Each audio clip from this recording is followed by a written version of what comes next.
I arrived in Hollow Creek on a gray morning, the kind that presses down on your shoulders and makes you wish you never left home. The town looked like it had been frozen in time, with its weather-beaten wooden storefronts and dusty streets stretching into the fog that clung to the surrounding pine woods. Hollow Creek was small, barely a dot on any map, but it had a weight, a kind of heaviness that made my gut tighten. They called me Elijah Kane. A detective, they said, but more like a man running from his past, dragging a suitcase full of regrets through every backwater town that needed someone to ask the questions nobody wanted answered. Hollow Creek was no different, or so I thought. My reason for coming here was simple and desperate. A child had vanished. 12-year-old Lily Marsh hadn't been seen for nearly 2 weeks, and the townspeople were growing restless, their whispers twisting into rumors darker than the thick woods surrounding them. The local sheriff was overwhelmed, and so I was hired, by a quiet man with a face lined with sorrow and fear, to find the girl, or at least uncover what had really happened to her. But the first thing I learned was that in Hollow Creek, some secrets were meant to stay buried. The Marsh family lived on the edge of town, in a rickety old farmhouse surrounded by gnarled trees that looked like they'd been there since the beginning of time. When I met Mrs. Marsh, her eyes were rimmed red, her hands trembling as she clutched a faded photograph of Lily. Her husband was away, working in the mines, and the house felt hollow, like it had been drained of hope. The townsfolk were polite enough, but distant. I caught their sideways glances, the tight smiles, the way conversations died when I approached. It was clear they didn't want an outsider poking around. But that was my job. I began by walking the paths Lily might have taken, the forest trails, the old quarry, the riverbank where kids sometimes played. But every place felt eerily silent, as if the woods themselves were holding their breath. A few days in, I found signs, faint footprints leading deeper into the forest, a torn piece of Lily's pink scarf snagged on a bramble. It was proof she'd been out there, but also a warning. Whoever had taken her wanted to stay hidden, and the town's shadowy corners held more than just trees. Then, strange things began happening. Late at night, I heard footsteps outside my rented cabin. The door was rattled once, twice, but no one was there when I looked. I found a note slipped under my door. "Leave now, or you won't leave at all." The message was clear, but I wasn't about to turn tail. The deeper I dug, the more I saw how tangled Hollow Creek really was. The mayor, a smug man named Gerald Crane, seemed far too interested in my investigation, always showing up where I least expected him. The local preacher, a gaunt man with hollow eyes, preached sermons about sin and punishment but seemed to carry a darkness of his own. And then there were the disappearances, not just Lily. Whispered rumors told of other children gone missing over the years, hushed up and forgotten, their families too scared or powerless to speak out. One night, under the cover of a new moon, I followed a trail of broken branches and faint footprints to an abandoned cabin deep in the woods. Inside, I found a wall covered with old newspaper clippings, faded photographs of missing children pinned in a chaotic collage, and in the center, a crudely drawn map of Hollow Creek with strange markings. My blood ran cold. This wasn't just about one missing girl. This was a nightmare rooted in the town's very heart. As dawn broke, I made a decision. I wouldn't stop until I uncovered the truth, no matter what shadows I had to face, no matter what dangers lurked behind the smiles of this quiet town. Because sometimes the darkest secrets hide in the places we least expect, and the only way to bring them to light is to stand alone against the night. The morning sun was a pale thing, filtered through thick mist that still clung stubbornly to the edges of Hollow Creek. I sat at the rickety wooden table in the cabin I'd rented on the outskirts of town, staring at the wall of clippings and photos I'd discovered the night before. The faded headlines spoke of children gone missing, names and faces I'd never heard before, some cases decades old, others from just a few years back. None had been solved. The more I studied the collage, the more it felt like the heartbeat of a dark secret pulsing through this town. It was a puzzle, one that no one here wanted me to solve. The map pinned beneath the photos caught my eye. Crude symbols were marked around the town, a broken circle here, a star there, and one ominous black X near the old mill on the edge of the forest. It felt like a trail or a warning. My gut told me that place mattered. I grabbed my coat and headed out, the chill morning air biting through the thin fabric. As I stepped into the street, the town was slowly waking up. Shutters creaked, dogs barked in the distance, and a few early risers shuffled toward the general store. But the unease remained, like a low hum vibrating just beneath the surface. I made my way to the mill, the building long abandoned and rotting, its wooden beams sagging and paint peeling like dead skin. The forest was thick here, trees bending low as if to whisper secrets. The ground was soft with moss and fallen leaves, muffling my footsteps. Inside the mill, dust motes danced in the dim shafts of light. The air smelled of mold and decay. I pulled out my flashlight and scanned the shadows. It was then I heard it. A faint scrape, like nails dragging across wood. My heart jumped. I moved cautiously toward the sound, my hand resting on the grip of my revolver beneath my coat. In a corner, half hidden by a fallen beam, I spotted something unusual, a bundle of cloth tied with twine. I knelt down and unwrapped it carefully. Inside was a worn leather diary, its pages yellowed with age but still legible. I tucked it into my coat pocket and stepped back, ears straining. Nothing else stirred. I decided to return to town and examine the diary in better light.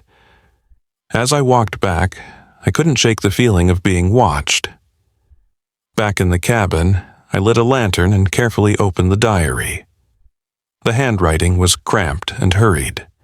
It belonged to a man named Silas Cartwright, a former mill worker who had disappeared without a trace nearly 30 years ago.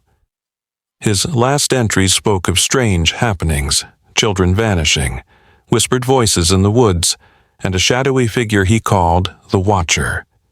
One passage chilled me. They say the Watcher takes what belongs to the forest. The town looks away, but I have seen. If I am found, they will silence me too. I must find Lily before it's too late.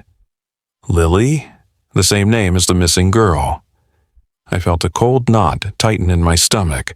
It seemed this mystery had roots deep in time, entangling generations in fear and silence. I knew I needed answers, and for that I had to talk to the people who had lived here the longest. I started at the Rusty Spur Saloon, a dim, smoky place where the local men gathered to drown their worries in cheap whiskey and forget the day's troubles. The barkeep, an older man with a face like weathered leather, greeted me with a wary eye. "What brings a stranger here?" he asked, polishing a glass with a rag. "Looking for answers," I said. "About the missing children." He snorted. "Answers? Around here, that's a dangerous thing to want." I slid a 20 across the counter. "Then maybe you'll tell me what you know." He hesitated, then leaned closer. "There's talk. Old talk, passed down like a curse. They say the woods aren't just trees and dirt. Something lives there, something that watches. It's why kids vanish." "Like the Watcher?"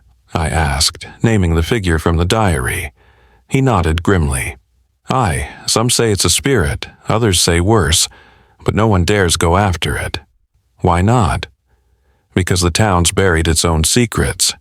Powerful people keep the peace by keeping mouths shut. Those who try to pry, they disappear too." I felt the weight of those words. Hollow Creek wasn't just hiding a missing girl. It was hiding the sins of many years. Leaving the saloon, I spotted a figure across the street. Reverend Samuel Griggs, the preacher with hollow eyes. He watched me with an intensity that made my skin crawl. I decided to confront him. "Reverend Griggs," I called out. He approached slowly, his expression unreadable. "You preach about sin and salvation," I said. "But what about truth? What about the children who vanished?" He smiled thinly. "Truth is a dangerous thing, Mr. Kane. Sometimes mercy lies in silence." "Mercy?" I echoed. "How many children have been sacrificed for this mercy?" His eyes darkened. "Be careful where you tread. Hollow Creek doesn't take kindly to outsiders stirring old ghosts." The warning hung heavy in the air as he walked away. That night I couldn't sleep. The shadows seemed to press closer, and every creak of the cabin sounded like footsteps. A sudden knock at the door made me jump. I opened it to find Mrs. Evelyn Marsh, Lily's mother, tears streaming down her face. "They're watching you," she whispered. "You have to be careful." "Who?" I asked. "The ones who don't want the truth out. They'll stop at nothing." Her fear was palpable. I promised her I wouldn't give up. As she left, I realized that my investigation was no longer just a job. It was a fight for survival, for Lily, for the other children, and for the soul of Hollow Creek itself. The next day, I planned to dig deeper into Silas Cartwright's diary and explore the strange symbols on the map. But I knew this path would lead me into darkness, and not everyone would want me to find the light.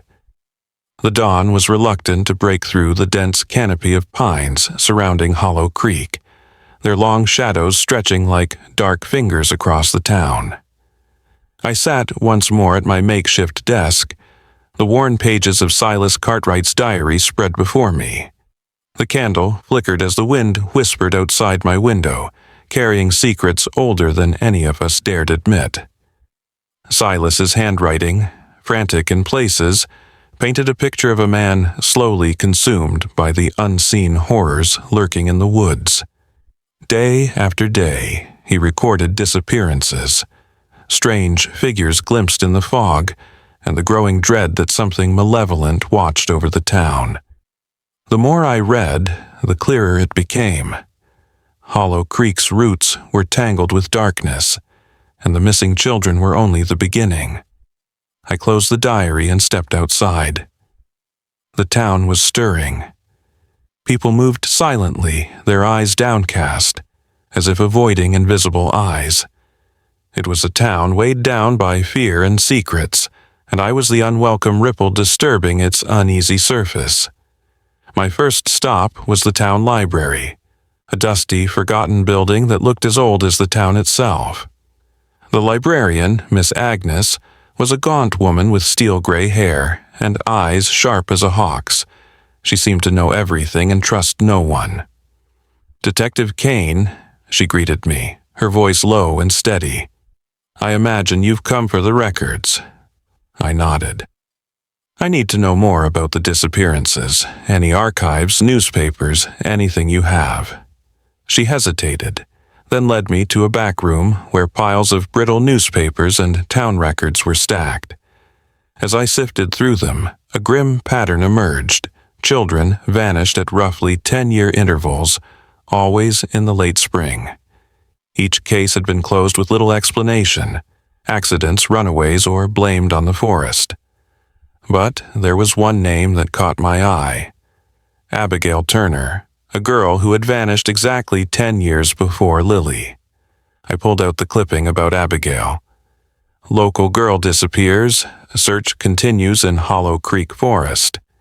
The article was full of hope and determination, but the follow-ups grew sparse until the story disappeared altogether.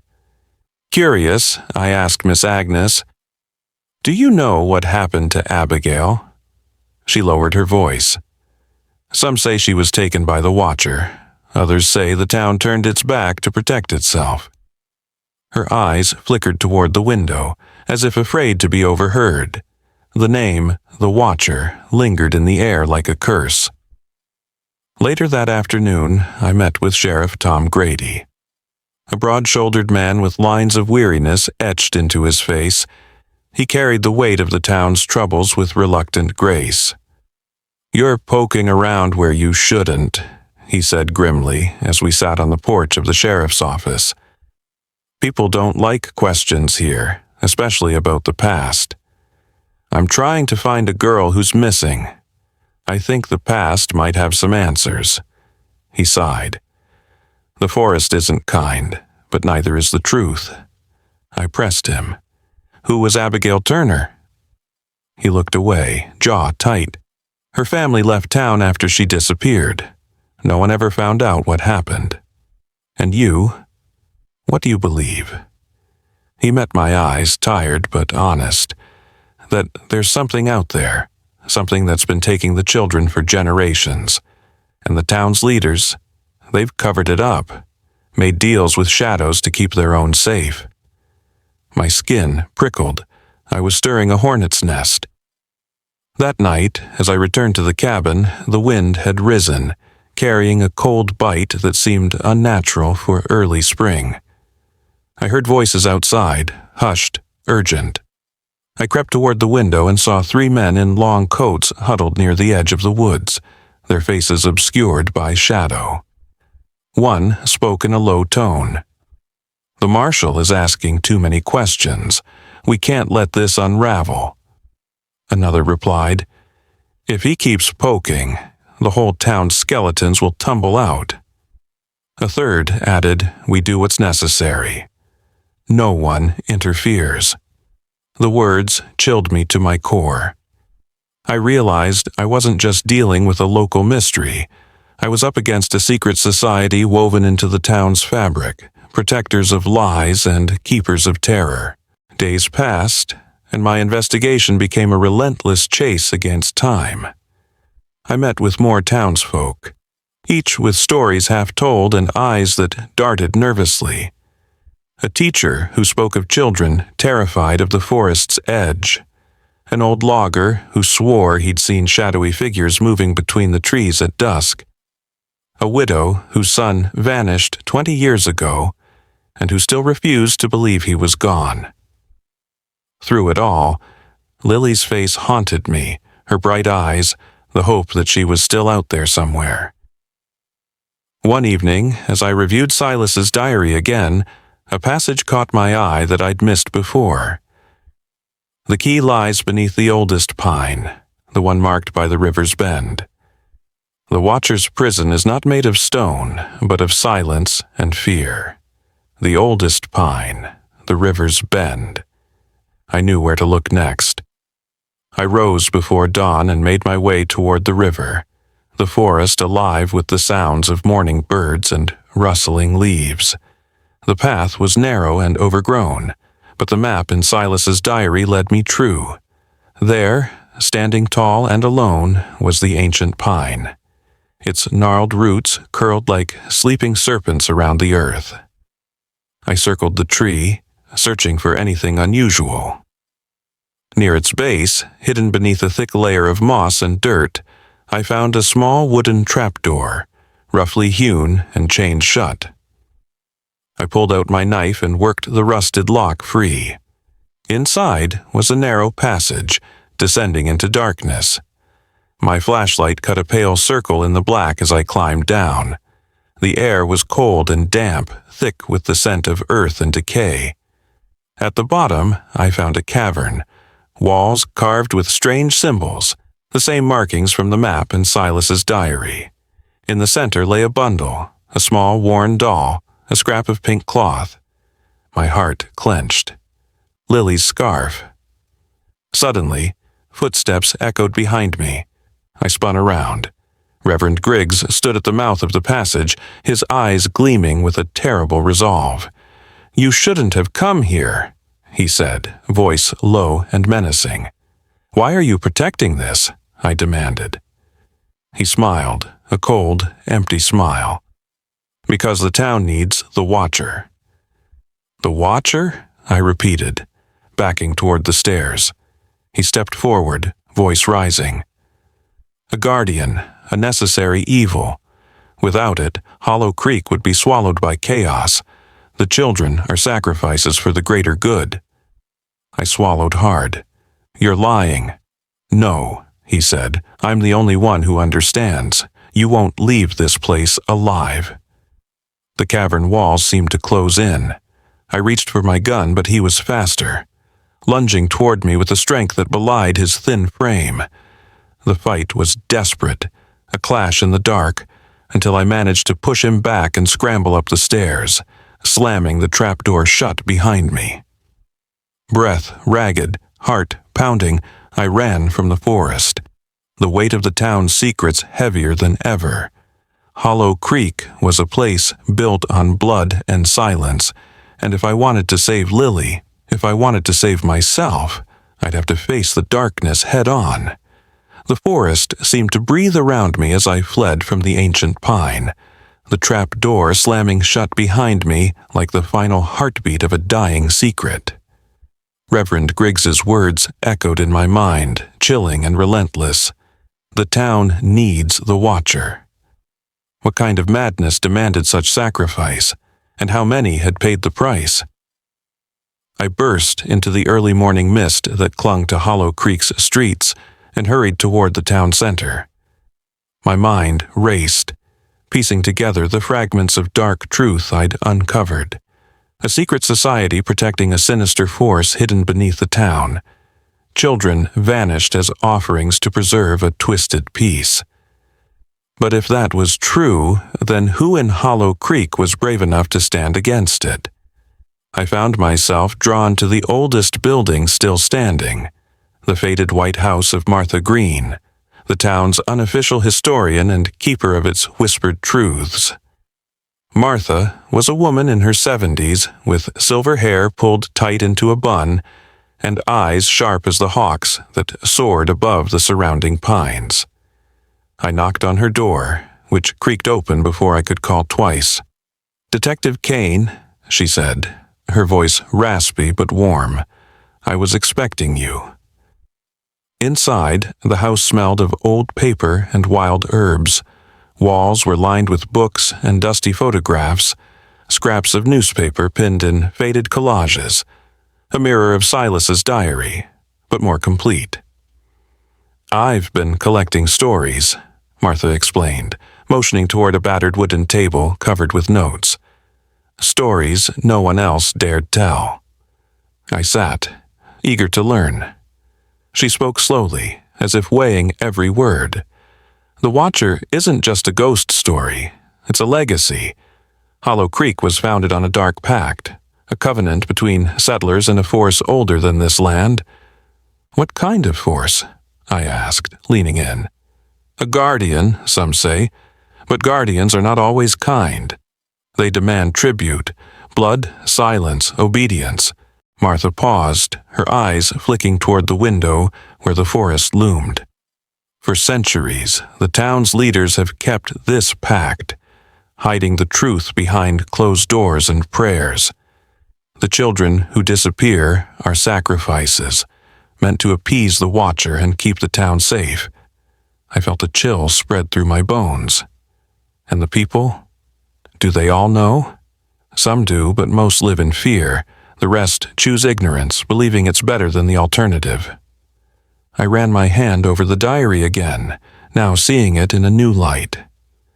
Silas had been a man caught between knowledge and fear, trying to save his town, but swallowed by darkness. "Is there anyone who's opposed this?" I asked. Martha nodded. "There's a small group, a quiet resistance. They don't believe in appeasing the Watcher with children. They're trying to find a way to break the pact, but they're few, and their voices are muted by years of fear." "Where can I find them?" I asked. She looked around, as if the walls themselves might be listening.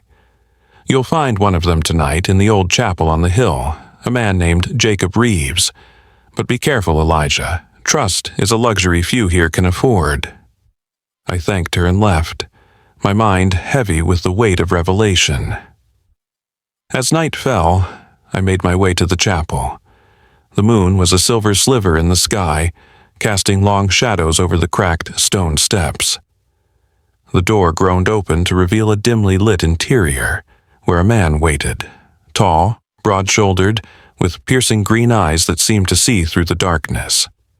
"Detective Kane," he said, voice low but steady. "Martha sent word. You want answers." I nodded. "And I want to end this, the disappearances, the lies, the fear." Jacob's gaze hardened. "You don't know what you're asking. Breaking the pact means unleashing forces no one can control. Better that than sacrificing more children." He studied me for a moment before nodding. "Come, we don't have much time." Jacob led me to a small group gathered in the chapel's basement. 6 men and women, faces etched with determination and dread. They called themselves the Vigil, the last line of defense against the Watcher's demand. Over whispered conversations, they revealed a history of resistance, secret meetings, attempts to find a way to end the cycle, thwart the Watcher, and free Hollow Creek from its shadow. One woman, Eliza, spoke with fierce passion. "We found clues in old journals, ancient rites. The Watcher's power is tied to an artifact hidden beneath the town, a relic that binds it here." "Where?" I asked. "Under the town hall," she said, "but getting there won't be easy." The group had tried before. Each attempt was met with threats, sabotage, and sometimes worse. The town's elite guarded the secret zealously, their silence a shield for the darkness. We planned to act under cover of night. I would infiltrate the town hall while the rest created diversions, prayers at the chapel, distracting the guards and the secret keepers. As the hour grew late, the weight of what lay ahead settled on me like a stone. If we failed, more lives would be lost. If we succeeded, we might finally break Hollow Creek's curse. But deep down, I knew this wasn't just about Lily anymore. It was about justice, redemption, and fighting the darkness that thrives when fear rules. Before we parted, Jacob clasped my shoulder. "You're not alone in this, Elijah. We've waited a long time for someone like you." I nodded, steeling myself for what was to come. The night was still, but beneath its calm surface a storm was gathering, one that would shake Hollow Creek to its core. The sun had long surrendered to the veil of night when I found myself crouched in the shadows across from Hollow Creek's aging town hall. Its weathered bricks loomed like the silent sentinel of secrets long buried beneath its floors.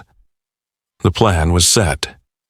Tonight, we would finally uncover the relic that bound the Watcher to this cursed town, the key to breaking the pact and freeing Hollow Creek from its cycle of sacrifice. Jacob Reeves, Eliza, and the rest of the Vigil had spread out through the town, setting distractions and watching the perimeters. Their presence was a faint comfort against the looming terror. I checked my revolver, then slipped through the back entrance. A service door hidden by creeping ivy and the shadows of twisted pines. The musty scent of disuse filled the narrow corridor beyond the door. Old pipes hissed quietly, and the flicker of my flashlight cut a pale path through the dark. My heart pounded, not just from fear, but from the weight of what lay ahead. Every step echoed against the cold stone walls, reminders of the history I was about to confront. According to Eliza's careful research, the artifact rested in a sealed crypt beneath the town hall's foundation, a place no one had entered for decades. To reach it, I had to navigate through a maze of forgotten chambers and secret passages, remnants of a time when Hollow Creek's founders had made their terrible bargain. After descending a crumbling staircase, I reached a rusted iron door carved with strange symbols, the same markings I'd seen in Silas's diary in the cavern beneath the pine. I took a deep breath and pushed it open. The chamber beyond was immense, lit only by faint beams of moonlight filtering through cracks in the floor above. In the center sat a stone pedestal draped in dust and cobwebs. Resting atop was an intricately carved wooden box, decorated with arcane sigils and delicate patterns that seemed to pulse faintly with an otherworldly energy. As I approached, a sudden chill ran down my spine. The air thickened, the silence pressing in. I reached out and carefully lifted the lid. Inside was a dark crystal, humming softly like a heartbeat. It glowed with a sickly green light, casting eerie shadows on the walls. The power it radiated was palpable, ancient, and cruel. Suddenly, the chamber trembled, dust falling from the ceiling. A deep, guttural growl echoed through the hollow beneath the town, and I realized the Watcher had been awakened. I barely had time to pocket the crystal before footsteps thundered down the stairs. Judge Thornton and several men, faces grim and eyes filled with hate, burst into the chamber, blocking the only exit. "Thought you could steal from us, Marshal?" Thornton sneered, the cold glint of a revolver in his hand. "This town's secret dies with us," one of his men growled. I gripped my revolver tighter, eyes flicking around for any advantage. The chamber was too narrow for a firefight, but I refused to go down without a fight. "Why are you doing this?" I shouted, stepping forward. "Why sacrifice innocent children to keep your power?" Thornton laughed, a harsh, bitter sound. "Power? No, this is about survival. Without the Watcher's favor, Hollow Creek would be destroyed. The pact keeps the town safe from the darkness beyond the trees." "Safe?" I spat. "You call this safety?" A shadow stirred behind Thornton, a figure cloaked in darkness, too tall and twisted to be human. The Watcher. Its eyes glowed like embers, and a cold wind swept through the chamber. I could hear whispers, voices from beyond, promising death and despair. The battle was sudden and fierce. Thornton's men fired wildly, bullets ricocheting off stone walls. I dodged and returned fire, every shot a prayer. Jacob and the Vigil burst into the chamber, weapons drawn, adding to the chaos. Eliza pushed me behind a fallen pillar as the Watcher advanced, its form shifting like smoke and shadow. The relic in my pocket pulsed violently. I realized then the artifact was not just a key, but a tether. If I could destroy it, maybe I could sever the Watcher's hold. Amid the gunfire and shouts, I edged toward the pedestal. "Cover me," I yelled.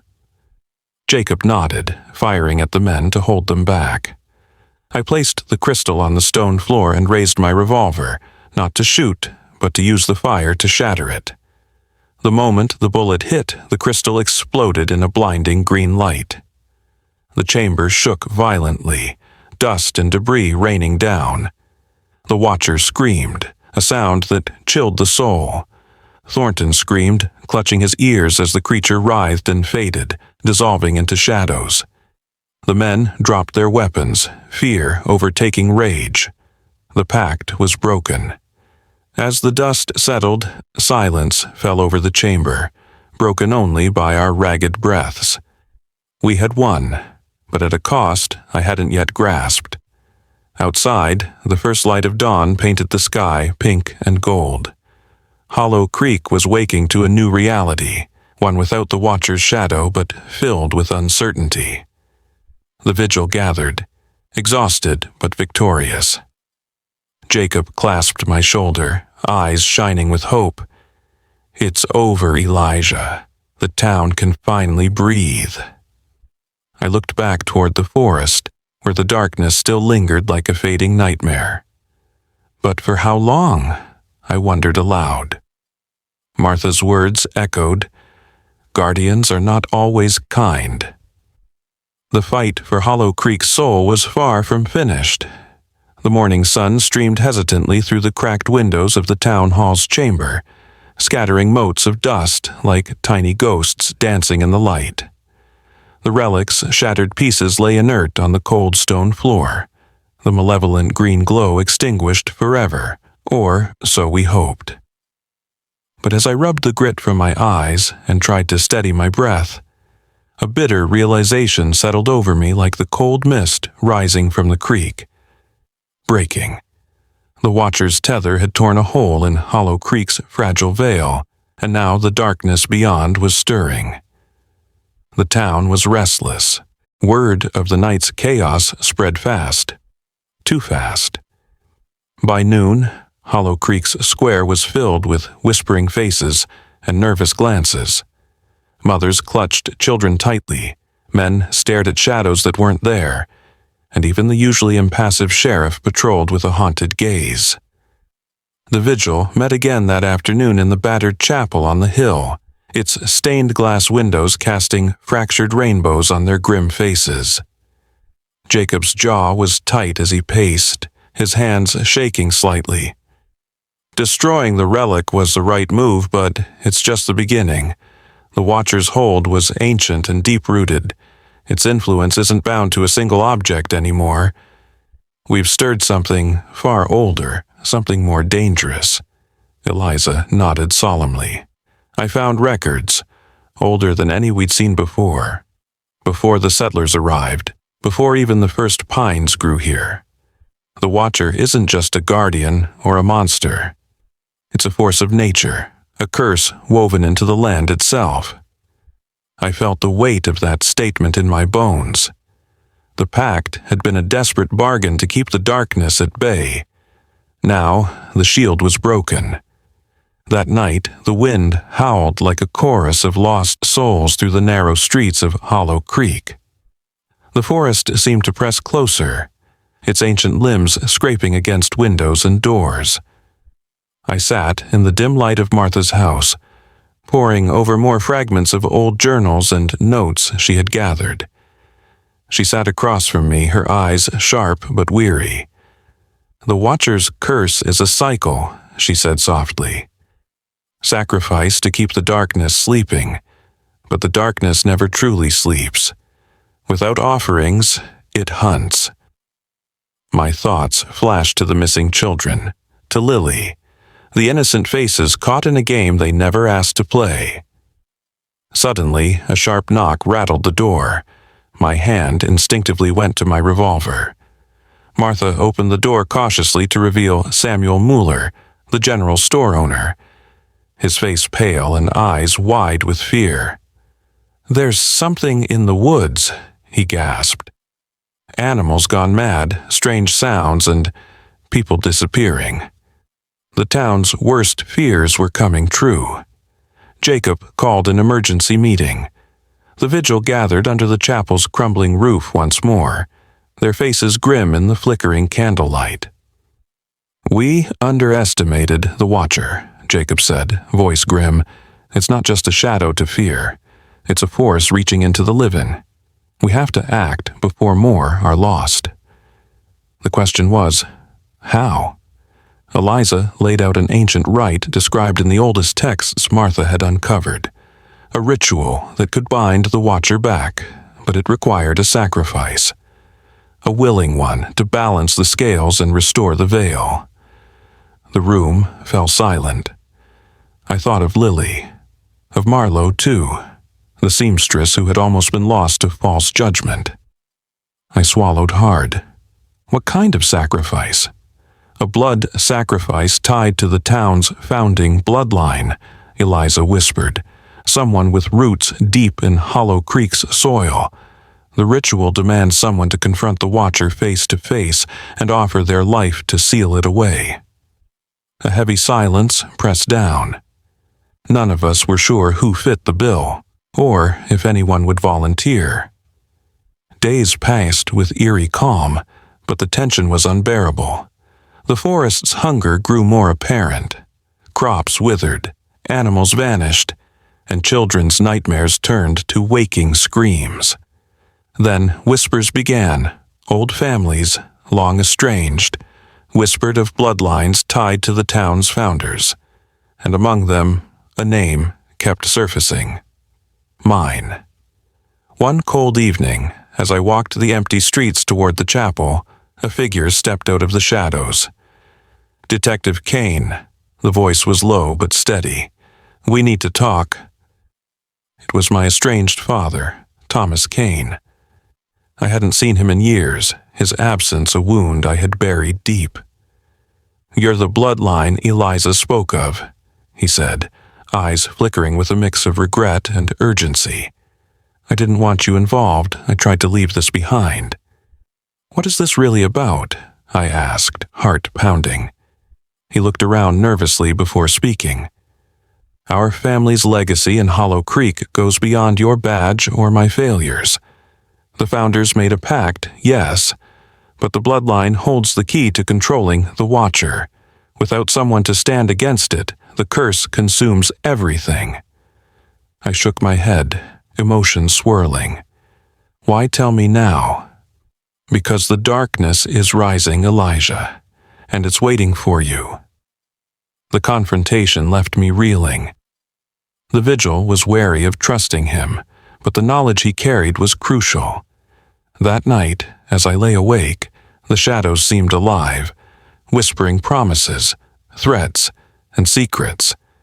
I felt the weight of destiny pressing down. Could I face what lurked in the darkness?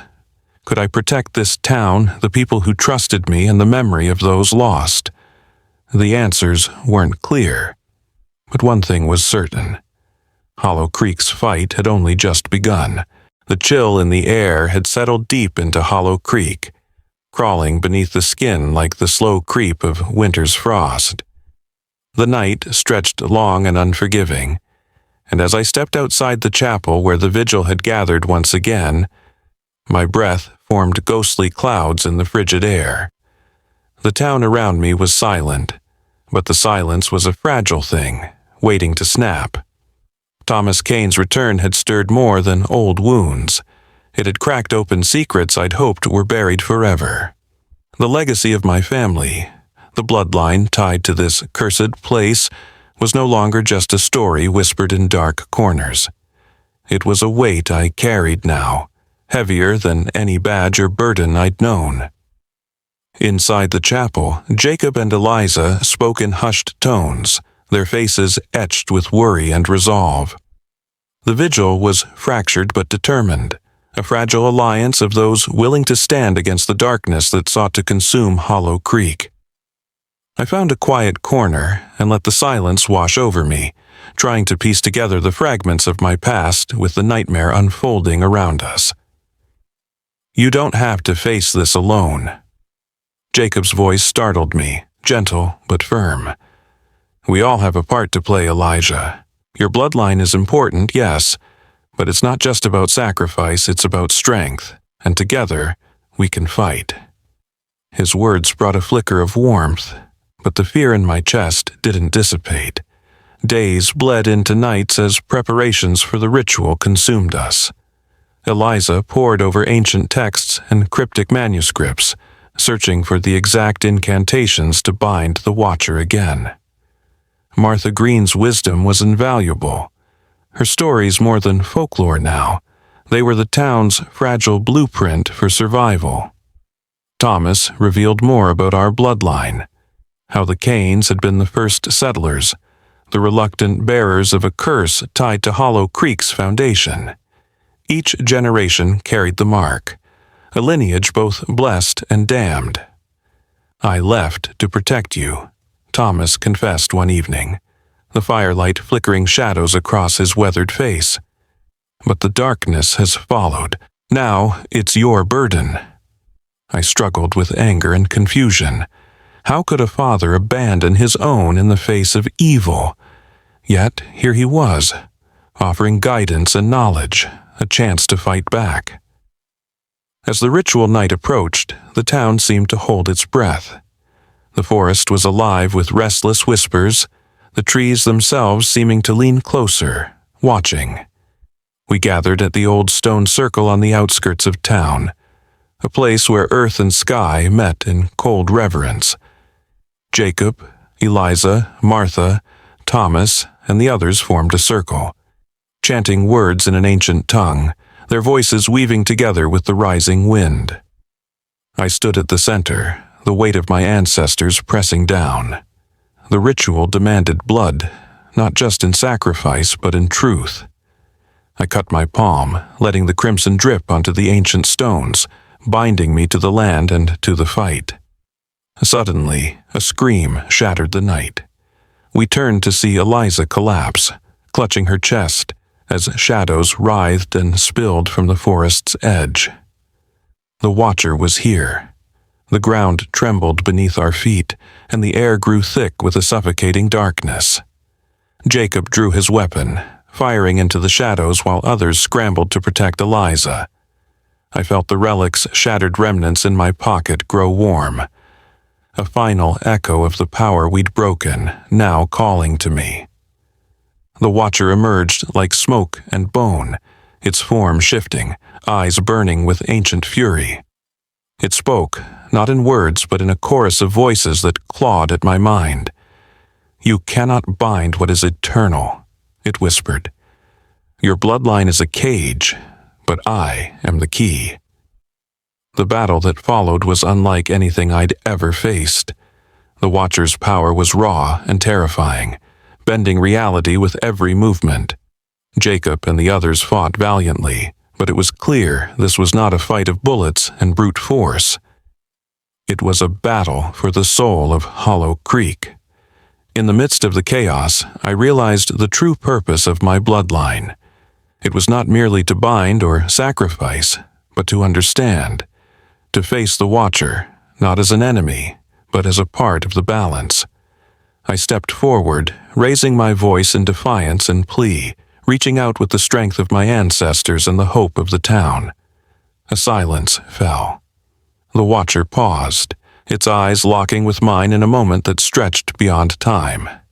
Then, slowly, the shadows receded. Eliza gasped for breath, the darkness lifting from her chest.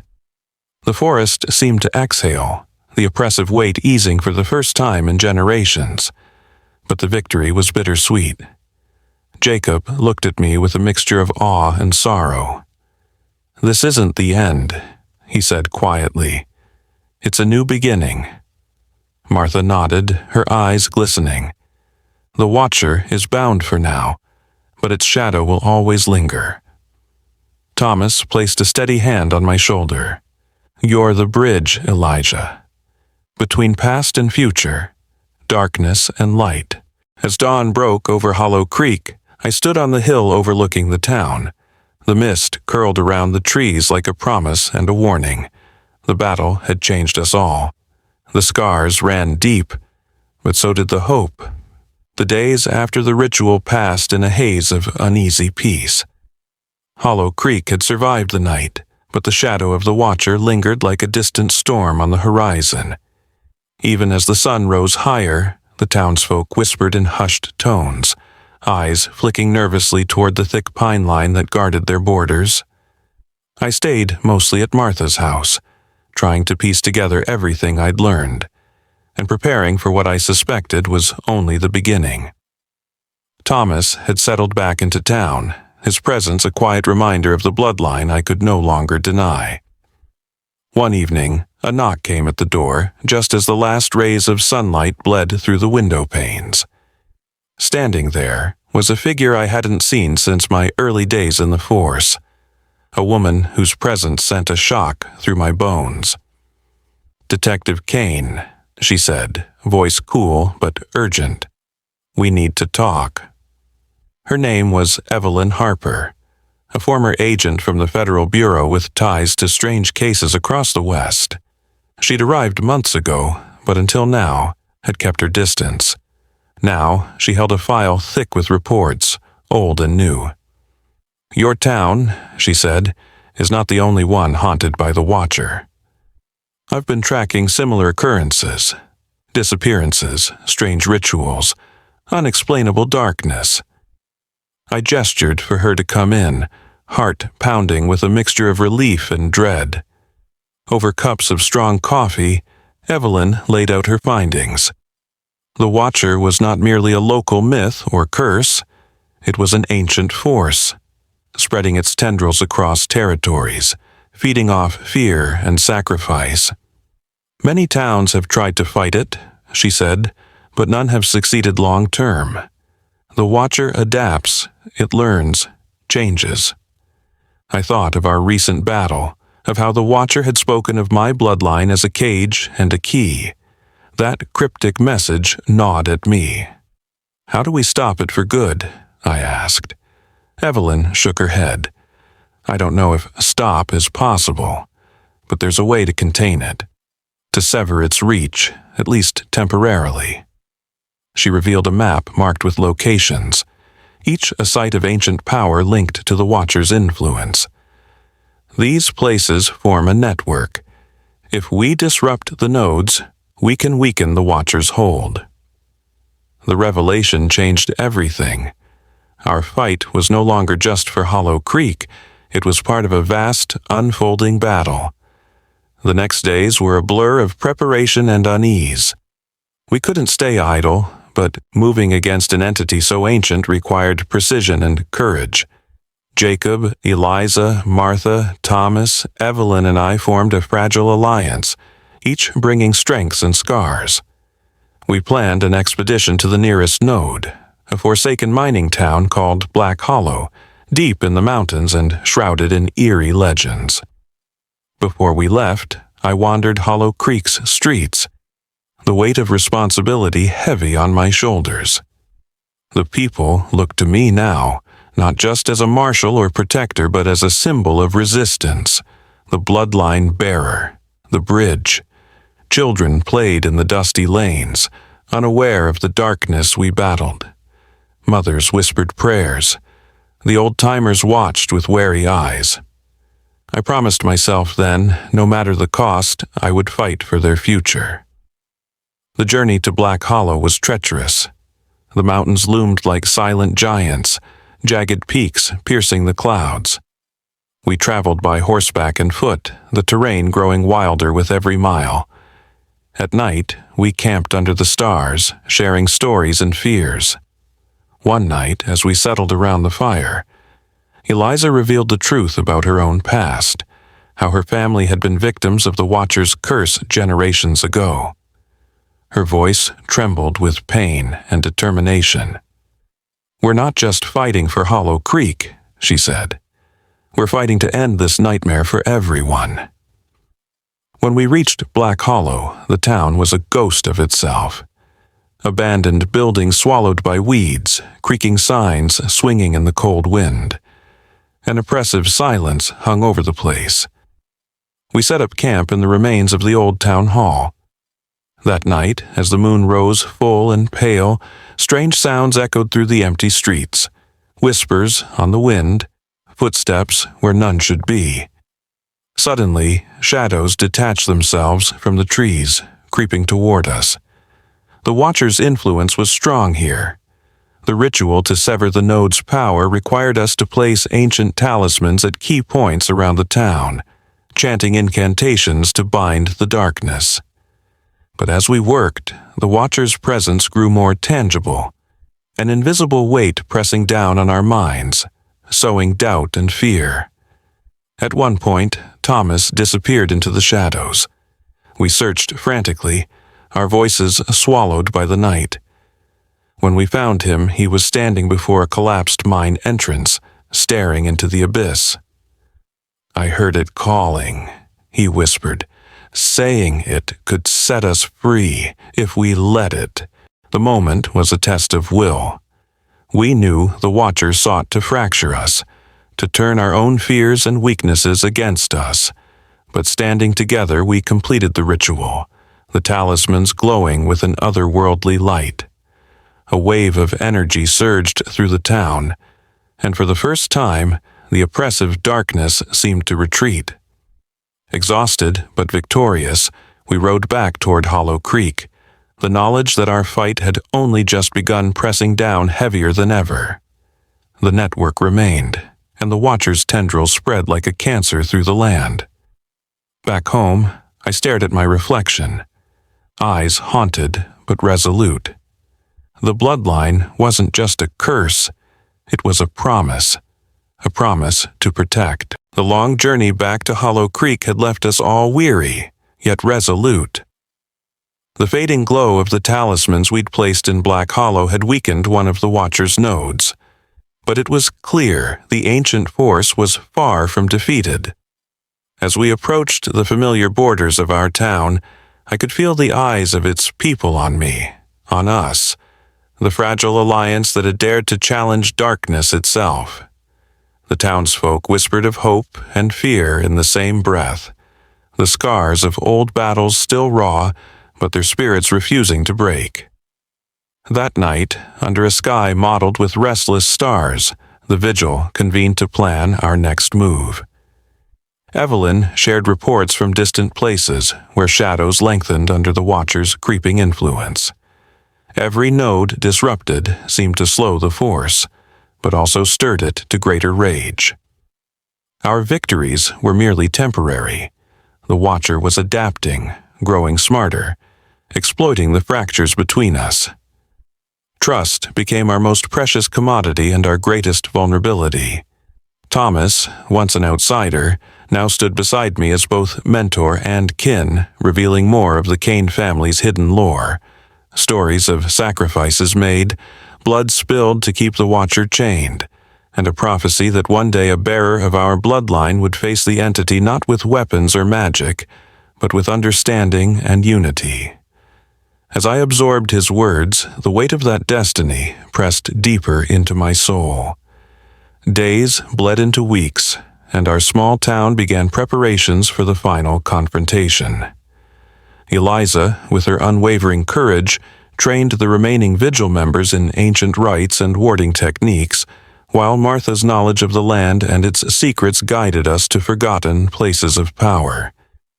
Each of us carried burdens: fear of loss, grief for those already consumed by darkness, and the fragile hope that our fight was not in vain.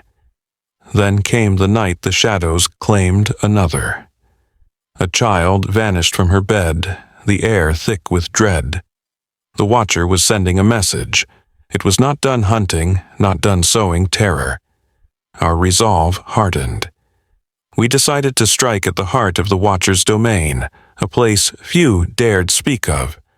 The Hollow Abyss, a cavern deep beneath the mountain range, said to be the wellspring of the darkness itself. Our journey there was perilous. The land grew twisted and barren as we approached the abyss, the air thick with a palpable malevolence that gnawed at our courage. Voices echoed in the wind, whispers of those lost to madness, warnings carved into the rocks by souls long gone. As we descended, the cavern walls pulsed with a sickly green light, shadows dancing in impossible shapes. At the abyss's core, the Watcher awaited, a shifting mass of darkness and rage, eyes burning with ancient fury. The final battle was brutal and surreal. Physical weapons seemed futile. Instead, it was our wills, our spirits, and the strength of our unity that held power. I stepped forward, invoking the bloodline's ancient rites not to destroy, but to commune. The Watcher revealed itself not as a mere monster, but as a fractured force born of humanity's own fears and sins, a reflection of the pain we refuse to face. In that revelation, I saw a path, one of acceptance, not annihilation. I offered the Watcher understanding, an embrace of its existence, promising balance instead of conflict. The cavern trembled, the oppressive darkness receding as if appeased. The Watcher's rage softened into sorrow, and with a final echoing whisper, it retreated into the shadows from whence it came, its hold on the land broken but not forgotten. Emerging from the abyss, we found Hollow Creek bathed in the soft light of dawn. The people wept, hugged, and whispered prayers of thanks. The scars of darkness remained, but so did the promise of healing. Thomas, Eliza, Martha, Evelyn, Jacob, and I stood together, forever changed but victorious. I looked at my reflection once more, not just a bearer of a cursed bloodline, but a guardian of hope, a bridge between light and shadow. The town began to rebuild, justice restored, and the Vigil transformed from warriors of war into stewards of peace, guiding Hollow Creek toward a future where darkness was acknowledged but no longer feared. The tale of our struggle spread beyond our borders, a story of courage, sacrifice, and the power of unity against even the darkest of forces. As the sun rose higher, I knew our battle was a chapter in an ongoing story, but for now, Hollow Creek was free, and so was I.